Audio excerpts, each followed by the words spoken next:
For those who hear, let them hear. For those who see, let them see.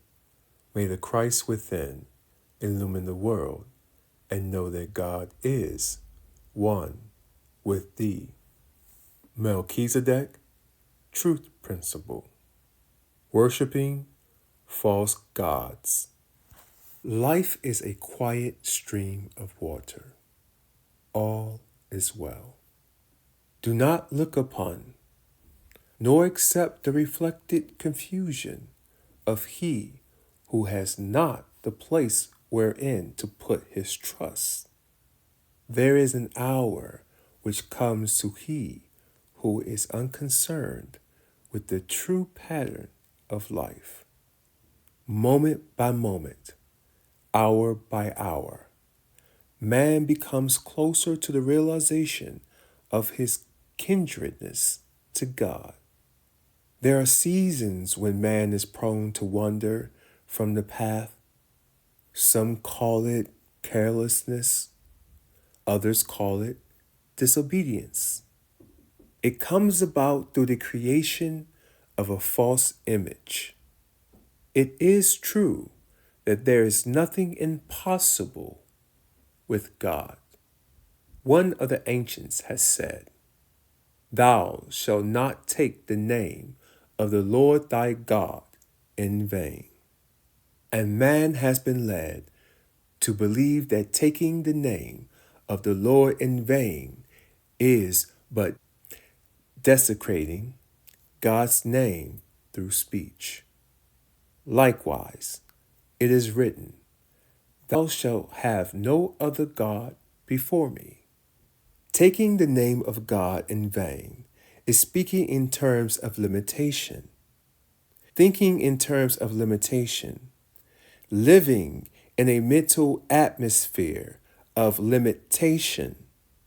All that which is contrary to the truth and justice between man and his neighbor.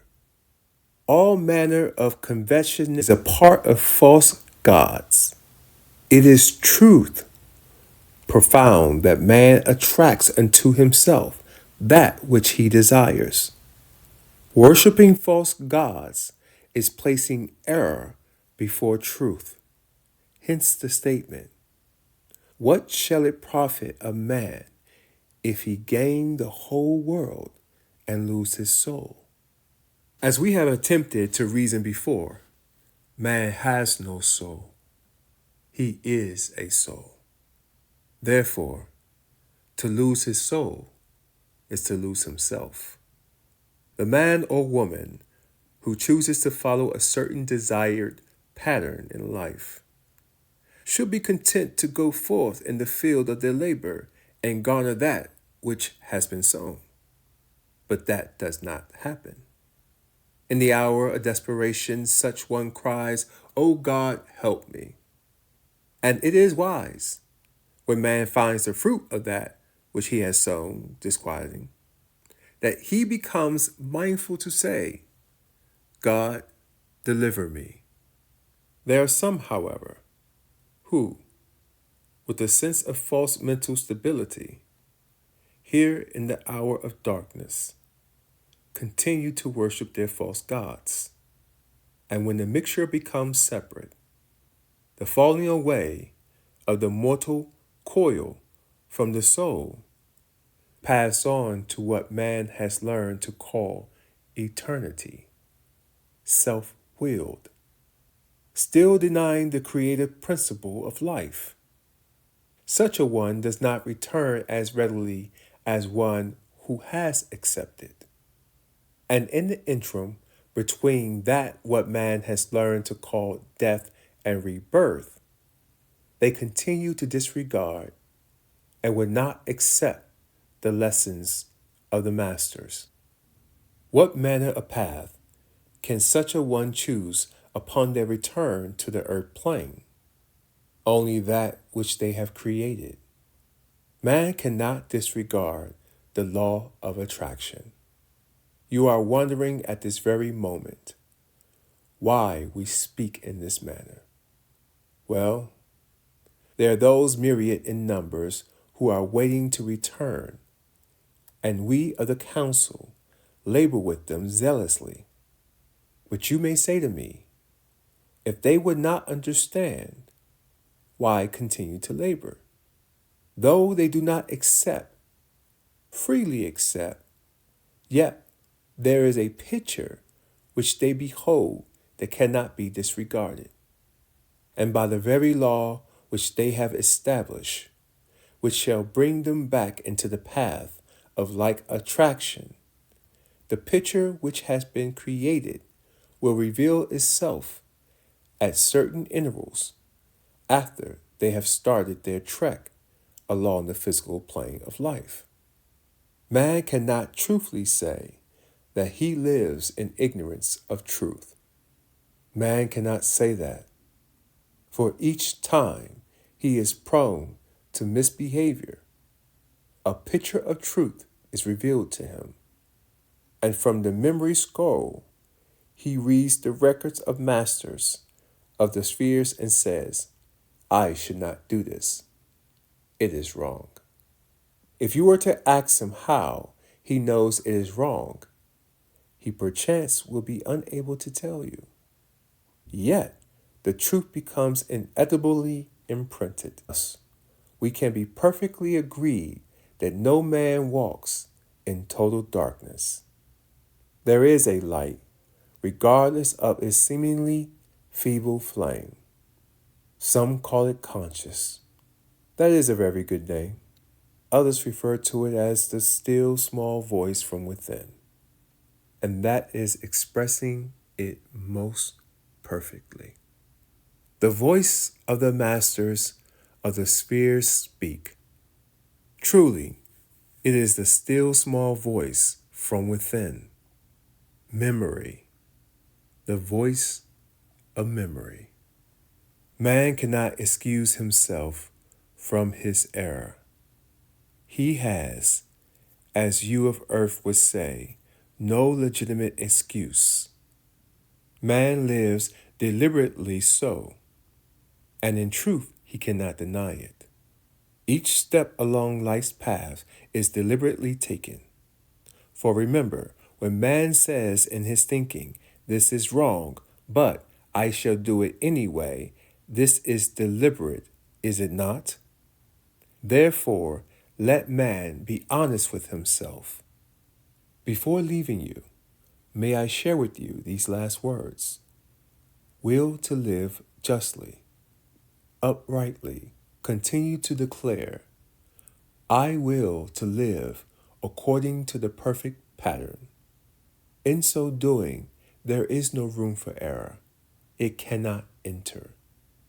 Regardless of what you hear, do not become frustrated or overwrought with undue anxiety. Constantly affirm, I will to live in accord with life's perfect pattern. In so doing, it shall never become necessary for you to say, I trust I shall be fairly dealt with. There is never any reason for a man to deny error if man does not recognize it.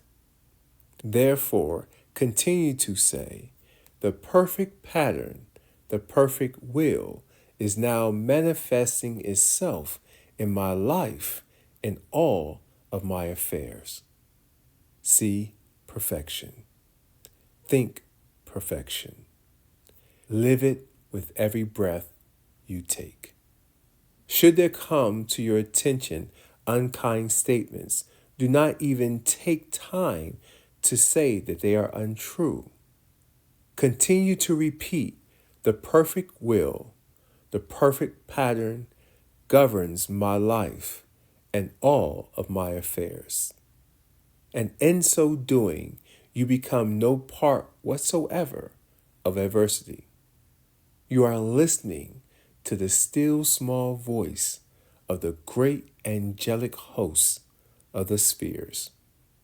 Each night, particularly when you are laying your physical body down for its needed rest, as sleeps overtake your mortal form, drift out over the peaceful ether.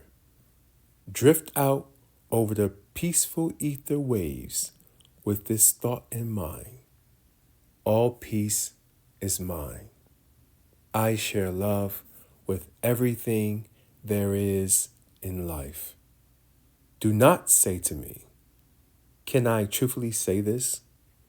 Do not make that statement. Yes, you can truthfully make that statement. You can make it, mean it, live it. Each one of you can.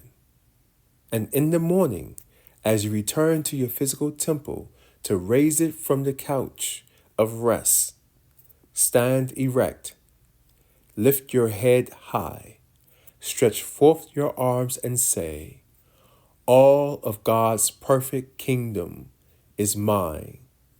All of love is mine.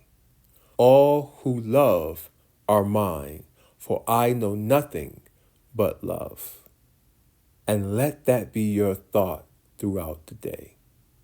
And in so doing, in due season, as the blacksmith turns the piece of molten steel into the particular pattern he so desires to shape it, you shall have placed in order your house, your temple, your affairs.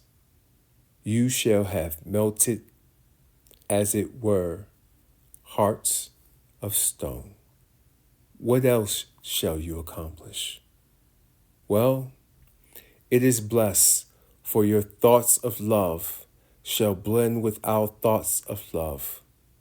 And to those in need, you shall be tearing down for them some of the phantom gods they worship when they were in the flesh.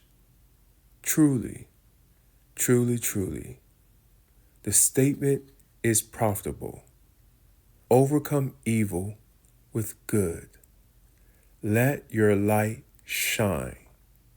Each one of you, let your light shine.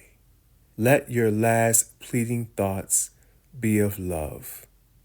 Let your awakening thoughts be of love. Let your thoughts during your conscious hours be of love. And when sleep has taken over your physical body and you are traveling across the ether waves of eternal life, you shall meet with no other force or power than love. Good night.